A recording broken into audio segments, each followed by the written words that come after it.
Hi, everybody. This is Dr. Randy Bach, and I am privileged and honored for our coronavirus conversation today, September 29, 2022, to have Dr. David Bell with me. He is an interesting guy. How do I know that? Because I've heard him speak. And fascinating, deliberative. He's a public health care physician with a PhD in population health. And he's formerly medical and scientific officer with the WHO, program head of malaria and febrile illnesses at the Foundation for Innovative New Diagnostics, Switzerland, and director of Global Health Technologies and Global Health Fund, a Bill Gates development lab near Seattle. There's a lot more to say, I'm sure, but I'll probably get a lot of it wrong. So I'm going to maybe just let you reintroduce yourself if you'd like for our audience. Thanks, Randall. Yeah, I'm a public health physician. I've worked in infectious diseases and biotech for the last 20 years, 25 years or so in those areas that you talked about. So mainly in global health, infectious disease in low and middle income countries. All right. So you and I met at some Zoom calls through pandata.org, which we call Panda. I don't know if you have. I also have read a really fascinating letter by you to the BMJ back in June 2020, I believe. Maybe you could just let us know how you came to your views of the pandemic. What do you think happened? I'll stuff in maybe 5 more questions, but why don't we start with those? What's your take on it, and where has this put you and led you? Yeah, it's a big question, I guess. But where I come from is just Orthodox Public Health. If you are going to introduce an intervention for some disease or outbreak, you need to look at the costs of that as well as the potential benefits, and you make decisions based on that, and then you advise the public. You don't force them, because in the end, population health is about the population. It's not about what some doctor tells them or thinks they should do, and everyone's got their own families, their own priorities in life. So the role of public health is to steer the population towards what we think are the best evidence-based decisions based on transparent information, and allow them to make those decisions in their best interests. So it was clear from very early on that wasn't really happening. So we had a disease back in February, March 2020 that was, from the data in China, it was very clear it was overwhelmingly affecting old people over 75, very rarely affecting severely young adults or children. And we knew very quickly it was also associated with certain metabolic diseases, diabetes, obesity, etc. So there was a part of the population that this appeared to be a significant problem for. And the vast majority of the population, including most people paying taxes to keep health services going, etc., were very unlikely to be severely impacted.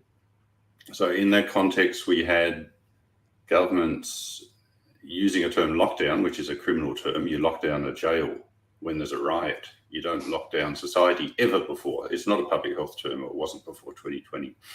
So using these basically criminal terms and a lot of military language, if you remember back then, about front lines and blah, blah.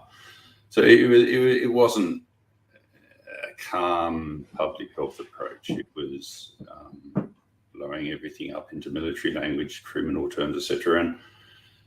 And then stopping almost everyone from just going about their normal social lives for a disease which affects clearly a small proportion of the population. And so I found that disturbing, but I thought very early on, if it's only a couple of weeks because we need to get the ICUs ready for these old people, then that's great.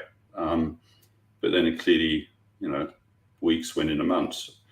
So, and it was also very clear then from having a background in low-income country health that, there's not many old people. Say in sub-Saharan Africa, it's less than 1% of people are over 75. Half the people are under 20. Mm-hmm. And they have very high burdens of other diseases that are very dependent on being able to very quickly access a health service if you're sick, etc., to get diagnosed and treated. So as soon as you lock down those countries, using that term lockdown, then you will start increasing mortality from infectious disease, malaria, TB, HIV, etc. So that was clear. This is just orthodox knowledge. Yet we were transferring these completely unorthodox methods also to these poor countries, and the people knowing it. Your dog's coming in. He wants to leave. I'm sorry. There's no indictment on your discussion, but he has had enough. He listened to the first few minutes. No, he's probably heard a bit of this in 2.5 years. So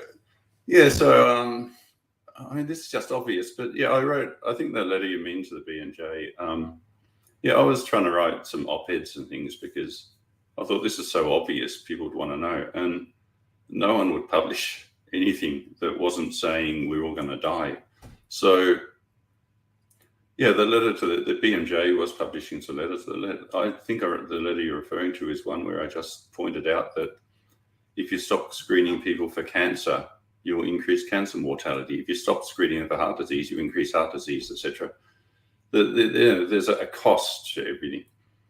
And we need to think about that rather than just completely ignoring it as we were and as governments were. And, there are rumours that the British government and the Dutch government actually did cost-benefit analyses of lockdowns very early on, but they never released them. And I think it's obvious because back-of-envelope calculation would tell you that it's certainly in life years lost, it's not going to work because you will kill more younger people who lose a lot of life years to potentially, and the aim was to save a few elderly people, about 80, who were sick and almost all would have died from some cause in a year or two. So from standard public health metrics, this made no sense. It was being run by people who were not public health, clearly who were not public health people. So, head of Facebook, former head of Microsoft, etc. So none of this sort of made sense. And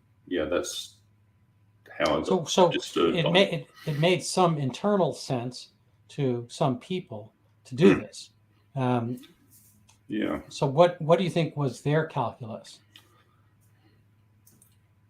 Well, we're all in this together, as I said very early on, except that most people have become poorer and a few people have become, who are already wealthy, become extremely wealthy. So, we've seen a record increase in the number of billionaires, and the billionaires at the very top have had a record increase in their wealth. A number of them were very vocal in pushing these policies. So I don't think it's a complete coincidence. We've seen this move towards a very centralized, pharma-based view of public health from WHO as well, which is the opposite of the traditional WHO approach. We've seen a removal of basic human rights and so on. So, there's different ways of looking at it. And I don't think there's one answer. I think there's a lot of people with vested interests who are probably deliberately pushing the world in a certain direction. There are a lot of people who are on board for the ride because they see advantage in it. But I think a lot of it is driven by a sort of very base greed coupled with a complete lack of morals. No, really. So, and that's not a reflection on everyone. There are also people in there who are trying to do the right thing and etc. So, but if you look at, there are people who know that they are doing more harm than good through lockdowns. They know that they're killing hundreds of thousands or millions of children, and they know all this, but they're still doing it, and they know that there's a negative outcome to all of this in terms of health. But they are getting very wealthy, and they are continuing, presumably because the wealth to them outweighs the disadvantages to others. So, So I'm a medical doctor. My past is in primary care, and some of my future as well. And I hang out with some doctors, and a lot of them just totally coincidentally, like at my tennis club and other places like that. So it's not all medical interactions, but the physicians I speak with, they're pretty much gung-ho about all the draconian measures that have been put in place.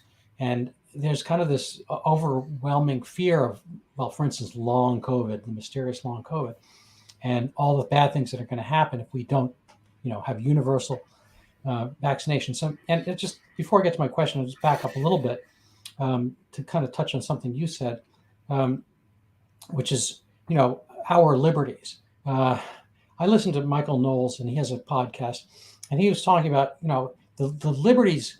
If it's something hugely drastic, and he brings up George Washington's apparently, cross inoculation of troops with smallpox.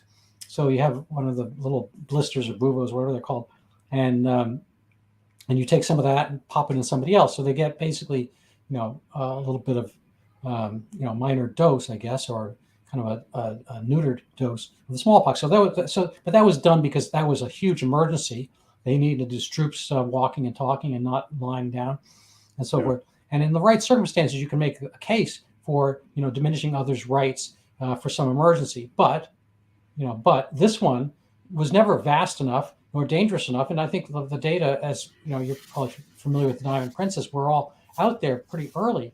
And so my friends who are physicians, to get to my original point, I kind of fall into two classes. I think they're all kind of left of center politically, but one group I think really acknowledges that the disease is not all that, but it was a useful tool to bring around electoral modifications, the huge mail-in ballots when we already had, absentee ballots by request. It's not like they invented something new. They just kind of thrust it upon everybody en masse. And so there are people who knew that the disease was not that severe. One of my close friends, and yet, he wouldn't unmask. He wouldn't tell people after he'd had the disease that it's okay, that it's not communicable twice and all that kind of stuff. And then the other group is just, I think, the ones who really buy into all the fear. And I just don't know how that happens if you have an MD or an MD MPH or an MD PhD, whatever, any of these combinations in sequence or alone together, how you can actually come up with these theories when all the data were out there. I don't know if you have any thoughts. I'm sorry for the long question. No, it's a good question. I know friends who are genuinely fearful that they think this is an existential threat to themselves, to their lives, and when it's not, but they think it is. I know people who know it's wrong, know that they think there's something bad in the background, but they still go along with it because they want to travel, it's convenient, whatever. Some because they need to work and they need income for their family. So there's a whole lot of reasons, but I think that there's also, I think a lot of people are to a large extent hypnotized. It's difficult to say that because, like, if you're in that category, you just think this is rubbish. But I've talked to other people who saw from the very beginning that something was wrong as well and just didn't fall for we had the New York Times blaring out every day, this many people dead, but never saying how old were they or what other diseases did they have or compared to what. Yeah. Right. So you can be taken in by that, or you can be the sort of person who thinks, but 250 dead, how many normally die? Who were these people? How were they categorized as having COVID at all? What treatment were they given? So you can dig into it, or you can just run with the figures. And I think a lot of people just ran with the figures. I remember we were in medical school in psychology in a tutorial. We were supposed to be hypnotized. So they did a massive notice of the group. There was like 8 of us or something in the tutorial group. And I remember sitting against the wall looking at the rest of the group, and they were all hypnotized and I wasn't. I was just sitting there thinking, same is thing. there something wrong with me? Yeah, I was not hypnotized either.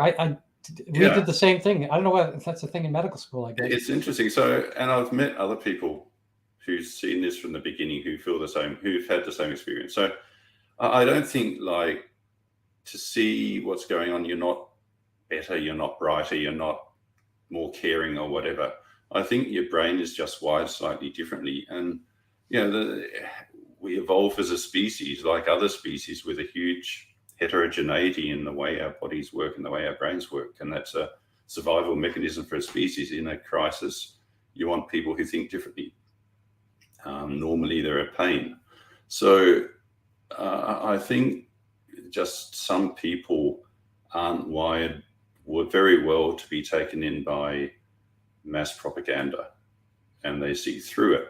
And I think a lot of people have just been taken in, unfortunately, by this sort of propaganda. And it's pretty difficult. You rely on experts. You have, like being on the sort of left side of politics as well. You trusted the New York Times and so on as, the sources of truth, and you needed to support them because you needed good journalism when everyone else was, going off on some radical far right journey. So you supported these trusted sources of news. And then to actually have to accept that these trusted sources of news are actually lying to you, or deliberately trying to mislead you now, or it's certainly not attempting to tell the truth, it is a big step. And I think also a lot of people, they struggle to take that step. So it's hard to undo a belief system. I believe Big Pharma was basically honest, and they needed money for research and so on. And there is some truth in that, but I never would have believed what I have seen now about the way that they will obscure data, twist data, tell the public things which are basically, from a medical point of view, untrue. I wouldn't have believed that would have happened. Yeah, well, it's a quote Lord Acton said: "Power corrupts.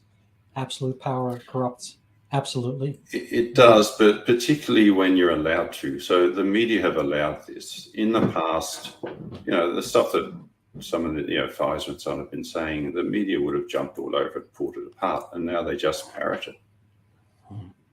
So we had a media in the past that more or less, or we like to think, tried to keep governments and large corporations honest, but for various reasons, and I think a lot of it is who owns the shares. They now don't do that at all. They're on the side of big corporations and big government against their readers. There's a funny thing. The actual origin of the term fascism, I mean, they were taking, Mussolini took the Roman fascia, and I guess it was the symbol of the Senate, the Roman Senate, that is, and the fascia is a bundle of wheat. And so each strand is wheat by itself, but you put all these strands of wheat together and bind them together, they make an unbreakable bundle. And so that's a fascia. And then Mussolini said, "Oh, we all need to bundle together." And he kind of came up with the concept of taking corporations and journalists and institutions, so forth, and bundling together to make the strong arm. And he's kind of inadvertently in the news, I think incorrectly in the news currently. But this concept where we are getting the corporations and the journals, the academy and reporters are all together working towards a cause. I mean, I think it's very uninsightful on their part to see how it coincides in a sense with the genuine root, I guess, reinvention of the term fascism. I don't want to go all fascist here, but I do think it is a sadness because the concept of journalism, I think, was to what did they, I forget what it was, is to I can't, there's a nice little syllogism, but it's like basically to query the powerful, and that when you're aligned with them, that's kind of taking that's taking away. I mean, you should be the referee on the football field and calling the plays, but not aligned with one team or the other, and that certainly has been the case. And it's sad. I have a close relative who went to Columbia Journalism School, and was a journalist for a career.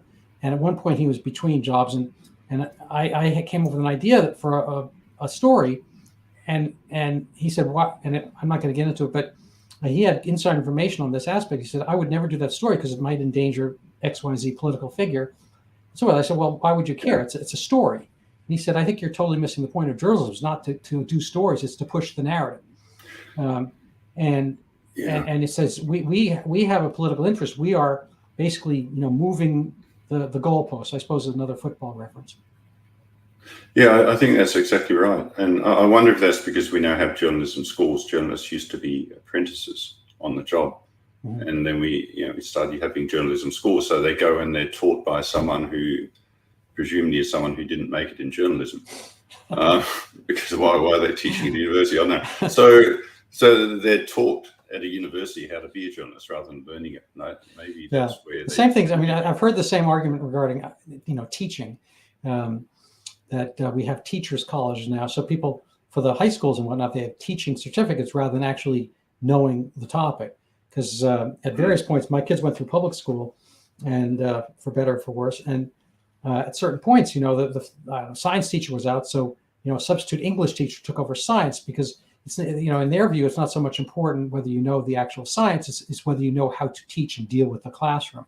And I don't want to get too far afield on taking all aspects of society on at once, but this kind of like siloing or making guilds out of certain fields, which, as to your point about heterogeneity of the species, where previously there might be ways of percolating up different types of people within given professions and looking at things differently, then things would succeed or not based on the ideas and the results. I think now we have kind of a solidarity and I don't know what the word would be, but a uniformity of thought in huge numbers of areas and across the academy, frankly, in the public health establishment, and in aspects of public health establishment in government.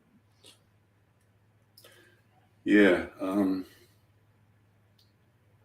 There's a lot of, we've been institutionalized as a society, haven't we? It used to be about apprenticeships. Now it's about being trained to do a certain thing and think a certain way. Just to hark back to what you're saying about fascism, though, because I think, Mussolini used the term corporate authoritarianism, which I think really sums up extremely well where we are now. We have large corporations working very closely with governments to manage the population is corporate authoritarianism. And people forget that fascism, there's this misunderstanding that fascism comes from the far right in society.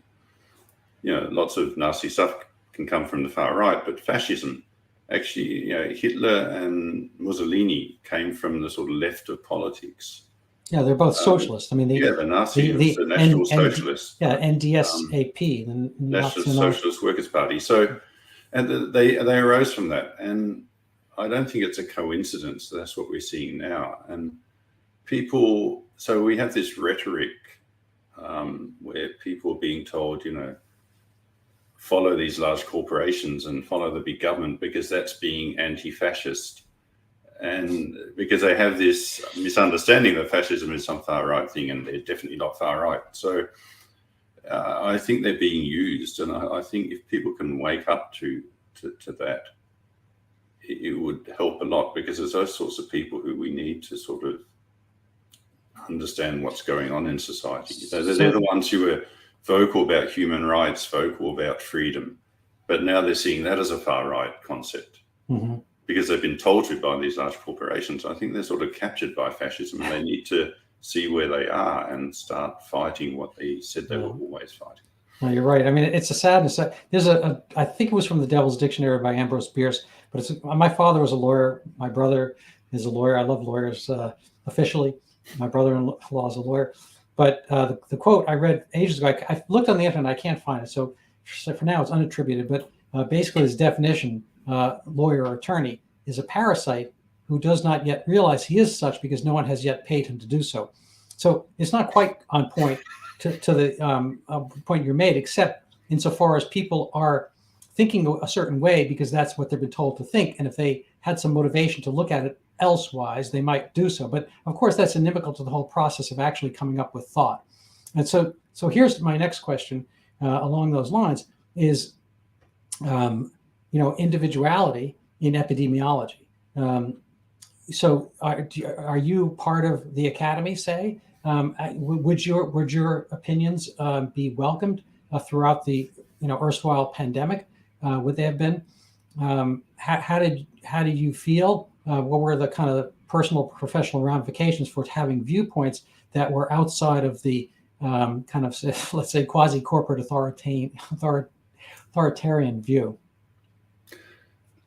So I've been working since before the pandemic. I've been very much just in the sort of biotech side and not in policy. So it hasn't affected me that much. It has affected me and others like me in that unless you're, all the money is going to COVID funding wise. So if you're dependent on funding, it's hard to get funding for other things that kill children in low-income countries, etc. Because there's a big push towards funding pandemics.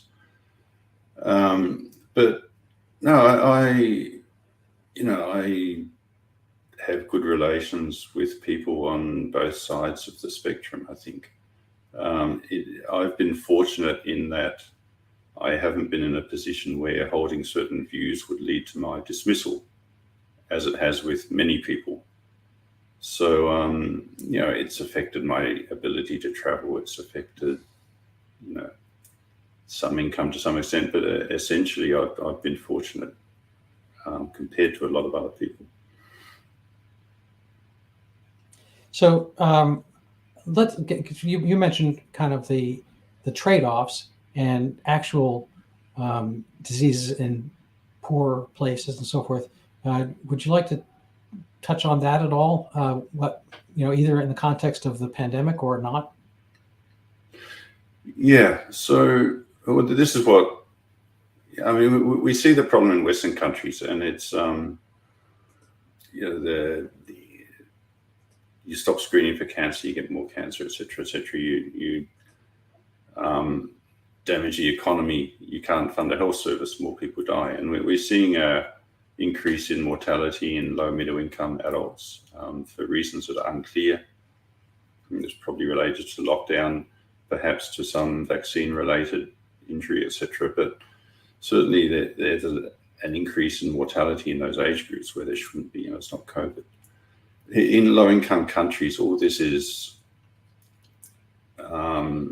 exaggerated to a huge extent. It's far worse. It's far more extreme. So, and the Bank of International Settlements, which a lot of people say is behind all this, that they said not long ago, they pointed out that if you induce recessions or you reduce GDP in low-income countries, then particularly children die in large numbers. So there's nothing new in that. WHO used to speak about this a lot. UNICEF was big on this.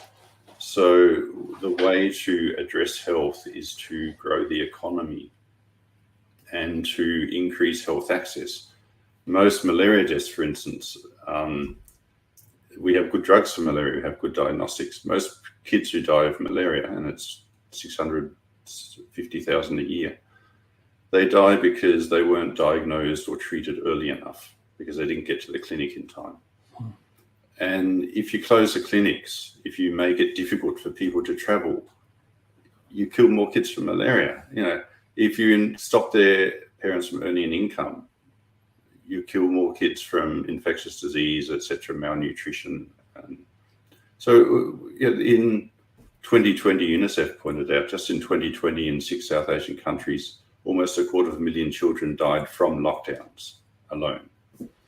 And that's just, that's in like 8-9 months in 6 countries. It includes India, but you transfer that to sub-Saharan Africa and it'll be far worse if we had the numbers. So we are probably killing millions of children through the lockdowns. Now, WHO records 6.5 million deaths from COVID. Those QALY, the quality adjusted life years of that cohort is probably, absent, as you mentioned, absent getting COVID, probably be about, year and a half per.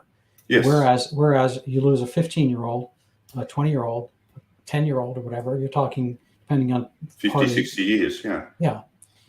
I did a segment a few weeks ago on Tanzania, having the same population as Italy or Germany, or anyway, it's at 60 million-ish, or England, UK maybe, and so their COVID numbers are essentially zero. They have they've recorded no COVID deaths, very few COVID cases. The president back a year ago, Megafoli.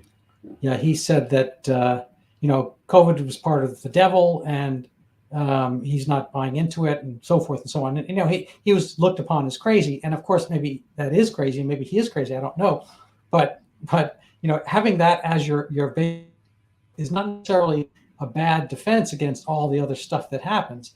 If you want to keep your country up and running, and it's Tanzania, not Italy, and your population median age is maybe, I'm not sure exactly, but let's for stipulate a decade less, and the life expectancy is such that you're not going to have that many 80-year-olds around, and you may not have that many in nursing homes. It's not necessarily a bad framework, even if the way he phrases it is kind of ludicrous.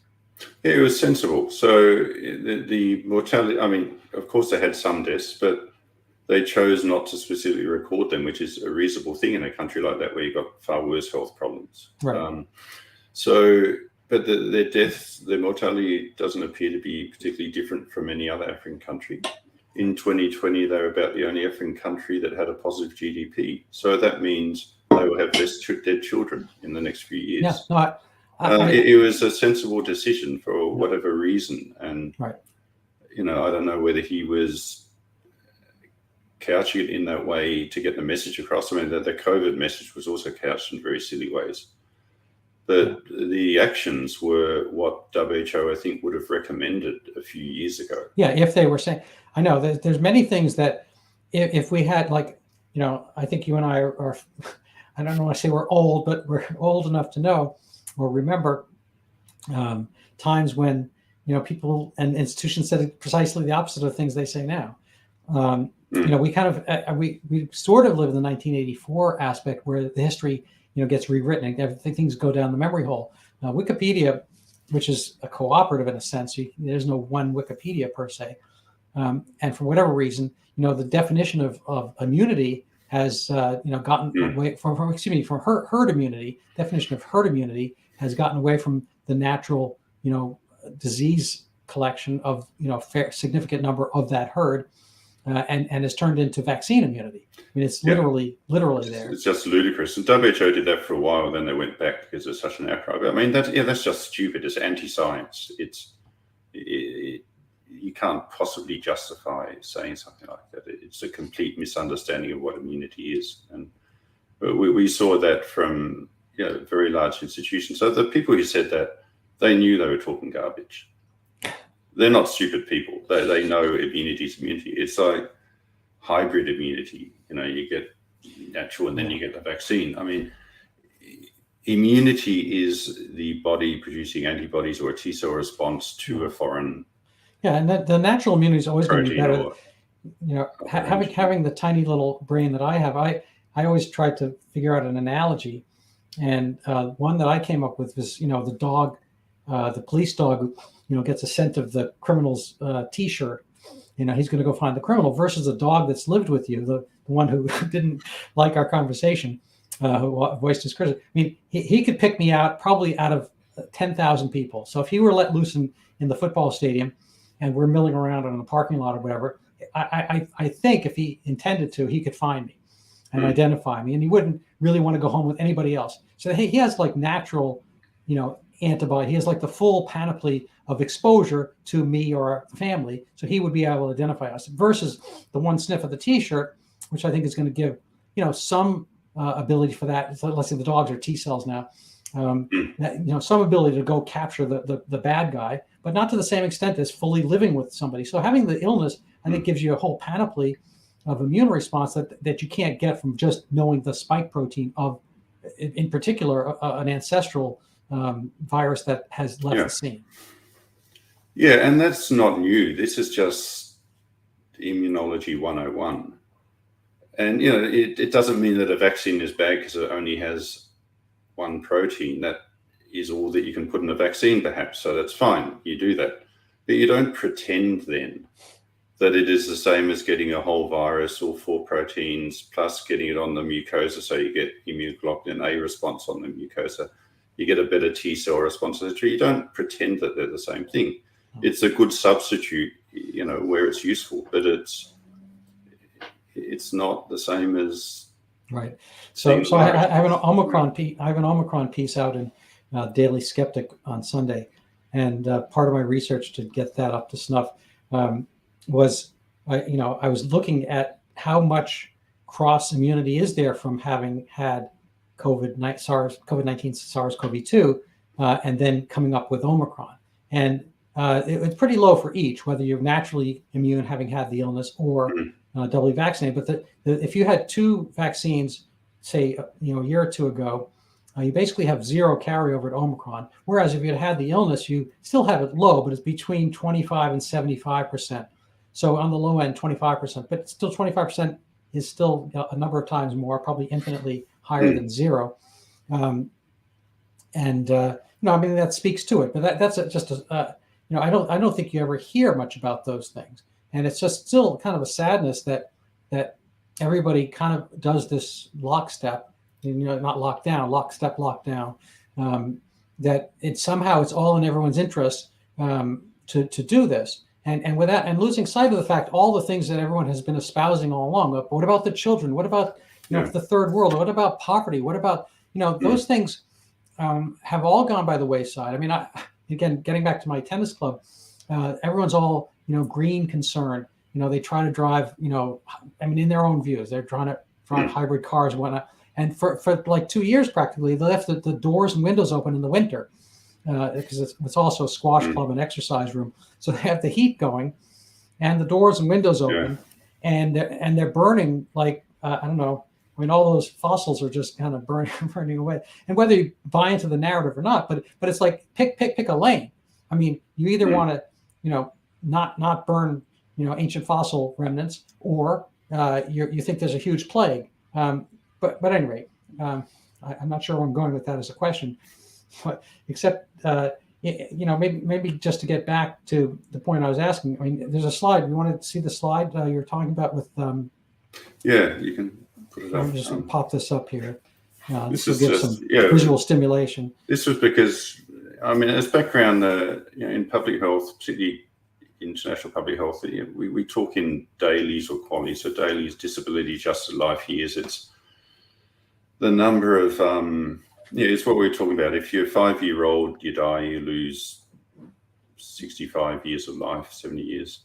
If you're an 85-year-old, you die, you lose probably 2 years. Something like that. So when we're talking about disease burden, do we put our money in this disease versus that disease? This is a major metric, or it always was up to 2020. WHO have books on this. The Institute of Health Metrics in Seattle, they produce, you can go on their website and do these calculations. They have a calculator for data. So it's a very standard disease burden estimate up to 2020. So this just, with colleague Christian Schultz Hansen, a Danish bloke, we looked at this, and we did it because this is just the standard way you do disease burden, and no one does it for COVID.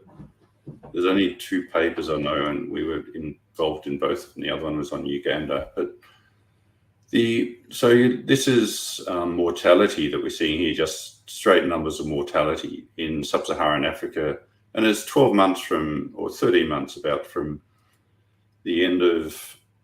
from early March 2020 to the end of March 2021, and it's comparing with 12 months of malaria, TB, and HIV death.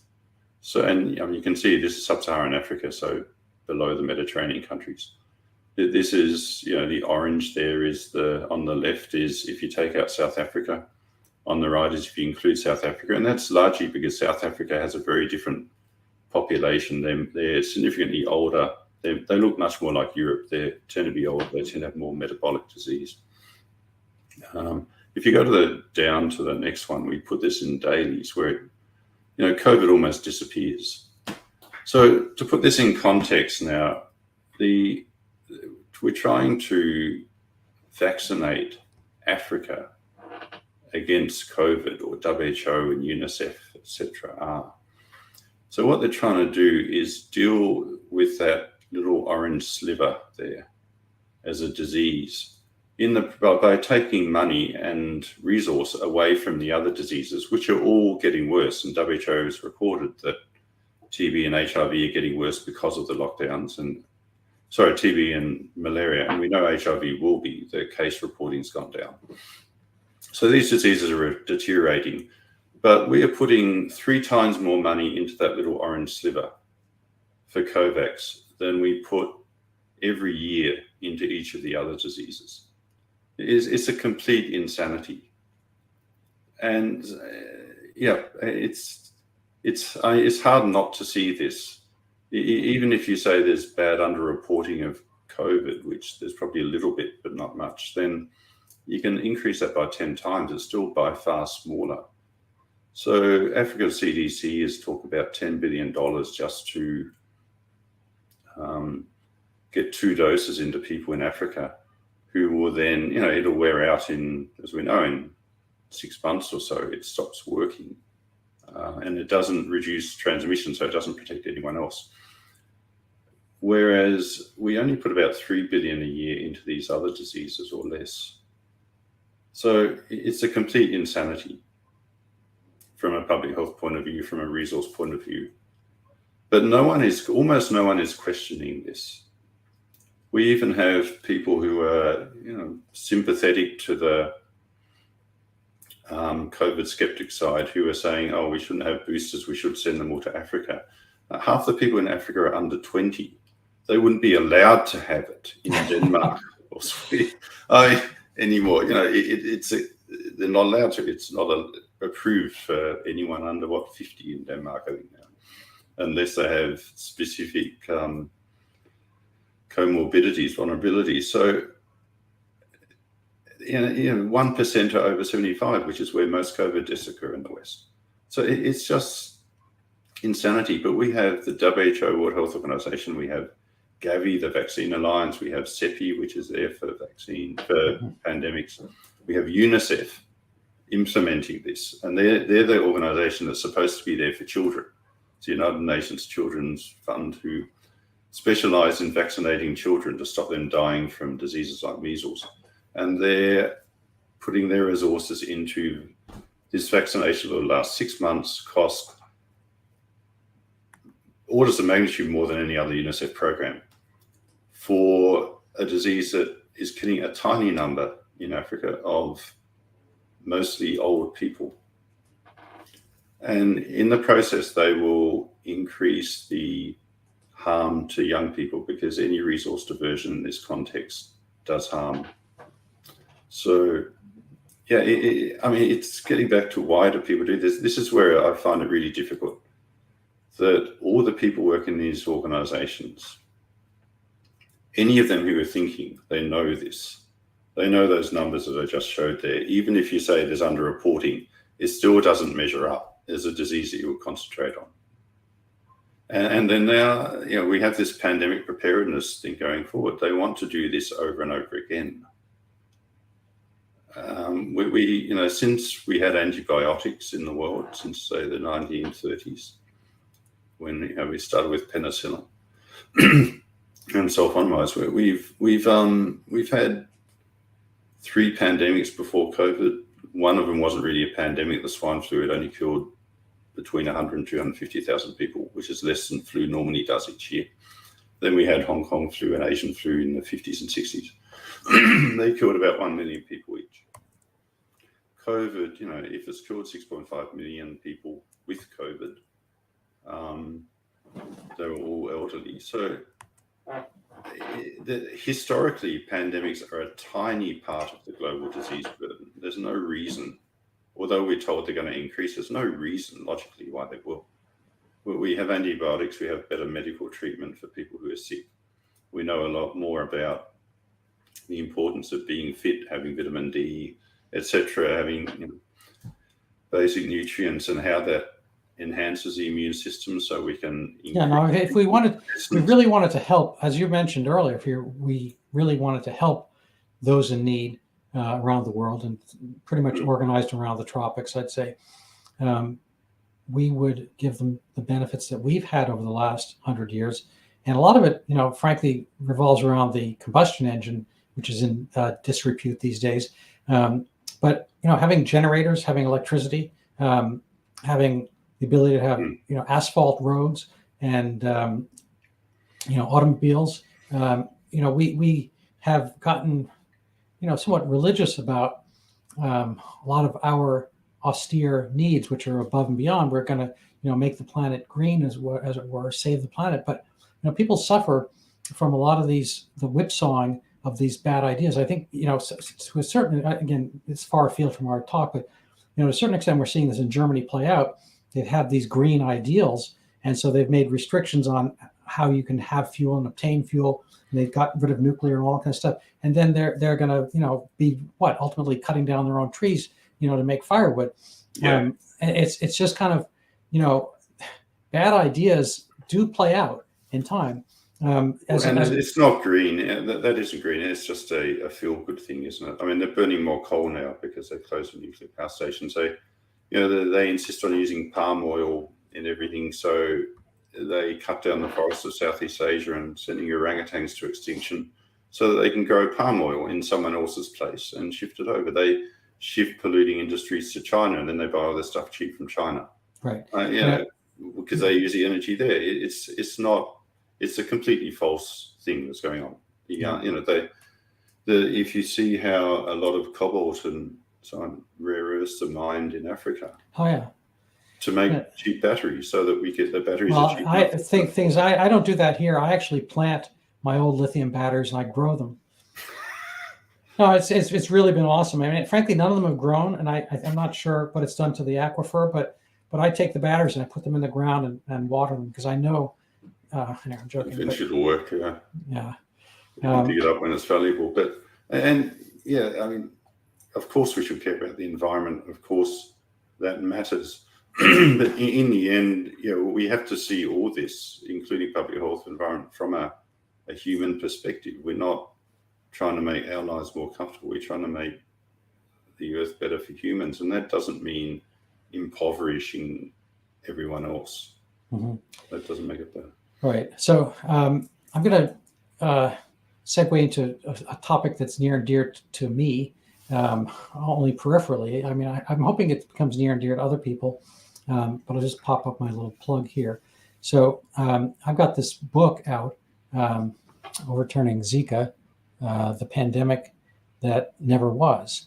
And this came to me, totally kind of like I've never been to Brazil. I'm not an infectious disease guy. I've never seen a case of Zika. I've never treated microcephaly, et cetera, disclaimer.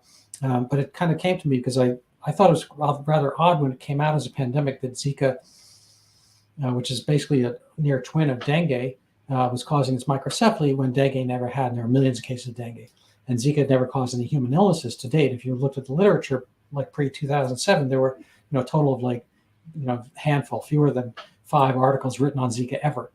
And then all of a sudden became a big thing. But there are some aspects, especially in regard to, choosing the things that you're going to pay for over time. You could either pay, for the good old, stalwart anti-TB, anti-malaria. And those things I think got dropped. I mean, it's not as if, Northeast Brazil doesn't have malaria. And I'm sure there's a case of TB as well. And I'm sure there are cases of HIV in the cities and so forth. And those things all kind of got steamrolled or ignored for the big push for Zika. And there's still money going to Zika. But it's kind of, if we look at the pandemic scorecard or the WHO thrust for the last few years, it seems as if it's 0-2 as far as betterment of the supposed, audience or beneficiaries of such a thing as WHO, World Health Organization. Maybe it's an organization. Maybe they should just call it O and get rid of the world and health part. But it doesn't seem as if those parts have really been well served. You mean through Zika, or you mean generally? Well, through these last two. And I bring Zika up because I've got the book and I want to sell books and all that. That's shameless self-promotion. But it is a topic that interested me initially. And then the more I wound up digging, I mean, there's been no Zika microcephaly anywhere on Earth since. And I personally think there was a lot of cotton candy aspects to the science. Once you actually put it out and put a little water, whatever, it kind of all disappears, and nobody's backing away from it, because for the research people, this is kind of the dichotomy, that for the the laptop class, the elites, the researchers, Zika microcephaly is actually fine. People get to show they care, and they get to fund research dollars to themselves, but the actual people on the receiving end, they were not bettered by what's potentially a false epidemic. I think it was an exaggeration. I don't think the science was really there, so forth. Again, I don't want to go into something that No, I mean, my understanding of it, you would know more than me, but my understanding is that it was endemic in other parts of the world, particularly Africa. So people are probably exposed very early on. They're immune. They grow up immune. They're fine. And it was transferred to South America, where there is a non-immune population. This is my understanding. You can correct me. And so, you would expect initially some bad outcomes, perhaps, because you have a virus being, hitting pregnant women or adults for the first time. But then you would expect people very rapidly to become immune and be like the populations who have endemic Zika. So I suspect that's what happened. I agree. I thought it was, at the time, it was overblown as a problem. Burden-wise, there's far bigger issues. But this reflects a whole pandemic preparedness issue. Public health, there's a lot of public health people out there.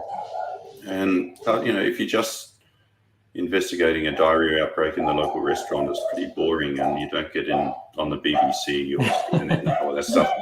So, but if you talk about an existential threat to humanity, and you jump up and down and say we're all going to die from some, and there's a colonial aspect to this. I think, it's always some virus that's going to arise in, deepest, darkest Africa or Southeast Asia or something, and come to America or Europe and harm us all. So we've got to fix this problem, which it's the same thing that the colonial powers were meeting about in the late 19th century in Europe, the sanitary conferences, which, eventually led to the WHO, but through a long route. But it was this fear of an outbreak from somewhere else coming into our country. And that really mobilizes people much more than all the people who are dying of heart disease or cancer or whatever in that country.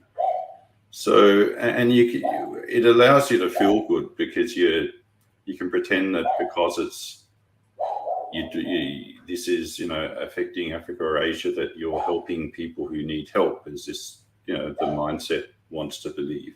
And there's also buckets of money in it, because corporations can make huge money out of this through vaccines and so on. And we've seen that with recent past outbreaks, where there's been a lot of money put into vaccination and Medicaid pharmaceuticals that weren't used. But obviously we're seeing it now with COVID. So it's a money spinner for big corporations. It's a big money spinner for NGOs who are working in this area. It's a great career path because of that, for people who are in the global health, public health sphere. And when there's enough of you thinking the same thing about it, you can convince yourself that you're doing good and you're getting a warm, fuzzy feeling in your heart. The most disturbing thing is if someone comes along and points out the graphs like we just saw, that actually you're dealing with a problem that's not, even at its worst, is nothing like the other problems that these people in these countries have to deal with every day. So I think that's, it's an unpopular viewpoint to point out now, to go back to disease burdens. But the pandemic industry, it's a self-feeding thing. If people will keep finding more viral variants, because that's how nature works, as soon as you can monetize that, someone will pay you to do so. So I think we're in this spiral now that is really dangerous, where we're going to put more and more money into the pandemic area. Less and less will be available for stuff that matters more. Yeah. So just in the last couple of minutes, maybe you could tell us how you got into epidemiology, as it were. Did you go for the big excitement, the Hollywood opportunities? No, I'm just kidding. So what was your motivation, and has it all met expectations, and where does it go? And do you think it's been devalued at all by kind of these pandemic responses? Yeah, so epidemiology / public health, I got into it because I did clinical medicine for quite a few years, but I could never see myself working in a big hospital. And I worked actually in a general practice for a while. But the idea of sitting in an office when people were, this was in Australia, people were coming in their shorts and t-shirts, they'd been out in the sun up at the swimming pool, and then they come into you in the office, and it grates after a while. So no, but it's interesting. I'm interested in science, interested in bugs, and interested in geography, history. So it's a field that sort of potentially brings all this together. So I got into it because I like it. It's fun. You hope you're doing something useful in the process, but I got into it because it's interesting. It's you need to do something in your life that interests you. But now there's a lot of human behavior involved, and that's interesting as well. But it's been depressing over the last 2-3 years. I've been surprised. I've always knew, I think had a reasonable insight into human behavior, but it was pretty disappointing the way that most people in the field have just either acquiesced or actively gone off in a direction which we all knew and all would have said a few years ago was fundamentally wrong.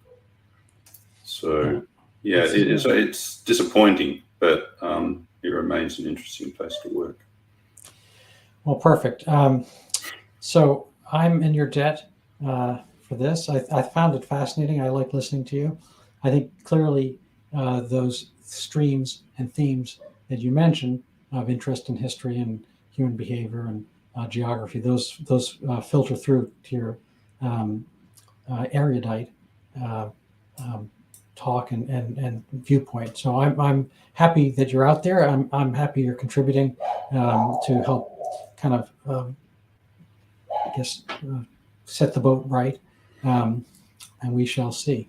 Thanks, Rand. I think it's also what we said about the media. I think it's obviously really important people like yourself are giving air to alternative viewpoints, because the world, I think most people on Earth are basically sensible, but they're not being allowed to see what. Yeah, well, this is not something I planned on. I mean, I've had some great interviews. I'm very happy to be in this spot, but I only did it because I got really frustrated, frankly, dealing with the various social groups I'm in, my congregation, the tennis group, another investment group and whatnot, and people were kind of like shouting me down for my crazy ideas, like go look at the Diamond Princess or something like that. This is a disease of the elderly, and it's like, don't you care about people? You want to kill my it's like you want to kill us. And so I kind of got shouted down everywhere, and I figured, you know what, if I talk into the screen, at least I've got somebody to talk to. So during this long lockdowns, whatever, it was therapeutic, and I got a little bit of an audience, and I'm happy for the people I have. Anyway, I'm going to call it a day. You can stay on and chat with me, but as far as everybody else goes, thank you so much for listening. Please share this, and if you liked it, let us know. All right, thanks. Have a good